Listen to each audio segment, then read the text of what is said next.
नमस्कार दोस्तों, कार्तिक मास की शुक्ल पक्ष की एकादशी को देव उठनी एकादशी कहा जाता है। आज हम इस वीडियो में देव उठनी एकादशी व्रत कथा सुनेंगे। एक समय की बात है, एक राजा के राज्य में सभी लोग एकादशी का व्रत रखते थे। प्रजा और नौकर चाकरों से लेकर पशुओं तक को एकादशी के दिन अन्न नहीं दिया जाता था। एक दिन किसी दूसरे राज्य से एक व्यक्ति राजा के पास आकर बोला, महाराज कृपा करके मुझे नौकरी पर रख लें। तब राजा ने उसके सामने एक शर्त रखी कि ठीक है रख लूंगा, लेकिन रोज तो तुम्हें खाने को सब कुछ मिलेगा, लेकिन एकादशी को अन्न का एक भी दाना नहीं मिलेगा। उस व्यक्ति ने उस समय हाँ कर ली। पर एकादशी के दिन जब उसे फलाहार का सामान दिया गया तो वह राजा के पास जाकर बोला, महाराज इससे मेरा पेट नहीं भरेगा, मैं भूखा ही मर जाऊंगा, मुझे अन्न दे दो। राजा ने उसे शर्त की बात याद दिलाई, पर वह अन्न छोड़ने को राजी नहीं हुआ। तब राजा ने उसे आटा, दाल, चावल आदि दे दिए और वह रोज की तरह नदी पर पहुंचा। वहां स्नान करके भोजन पकाने लगा। जब भोजन बन गया तो उसने भगवान को बुलाया, आओ भगवान भोजन तैयार है।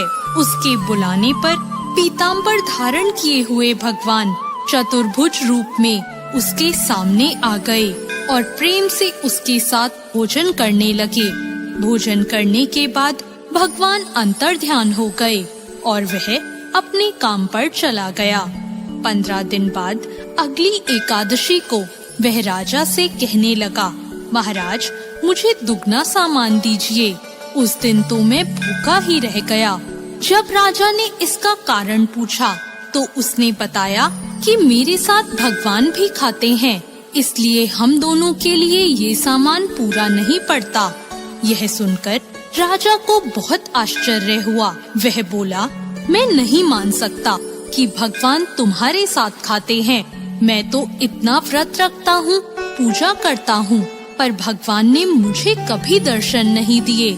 राजा की बात सुनकर वह बोला, महाराज यदि विश्वास न हो तो मेरे साथ चलकर देख लो। राजा एक पेड़ के पीछे छुपकर बैठ गया।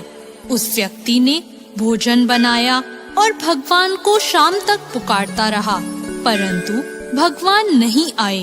अंत में उसने कहा, हे भगवान यदि आप नहीं आए तो मैं नदी में कूदकर अपने प्राण त्याग दूंगा। लेकिन फिर भी भगवान नहीं आए।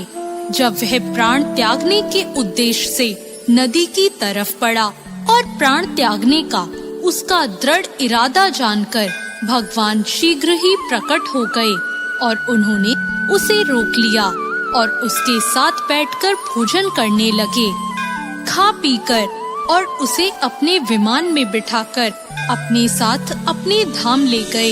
यह देखकर राजा ने सोचा कि व्रत उपवास से तब तक कोई फायदा नहीं होता जब तक हमारा मन शुद्ध ना हो। इससे राजा को ज्ञान मिला। वह भी सच्चे मन से व्रत और उपवास करने लगा और अंत में स्वर्ग को प्राप्त हुआ। तो दोस्तों, कैसी लगी आपको आज की ये वीडियो?